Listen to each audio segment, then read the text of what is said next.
ভাবে তার সামনে সিজদায় লুটিয়ে পড়েছি তার হুকুম পালন করার জন্য। এভাবে করে প্রতিনিয়ত চলবে।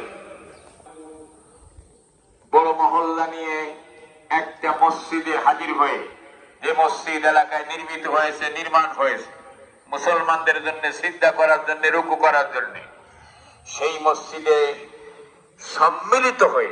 সম্মিলিতভাবে আল্লাহর সামনে মাথা নত করে দেয় এবং আল্লাহর শুকরিয়া আদায় করে। বিগত জুমার থেকে এই জুমা পর্যন্ত নিজেকে পর্যালোচনা করে, এই জুমা থেকে আগামী জুমা পর্যন্ত নিজের কর্মপদ্ধতি সেগুলো যেন নির্ধারিত করে নেয় আল্লাহর হুকুম মোতাবেক, এবং ভাই ভাই হিসাবে সকলে যেন আল্লাহর কাছে হাত উঠায়। আল্লাহ বলছেন, এই কাবার নিশানা পৃথিবীবাসী ভুলে গিয়েছিল। নূহ আলাইহিস সালামের প্লাবন দিয়ে আমি চিহ্নকে নষ্ট করে দিয়েছিলাম।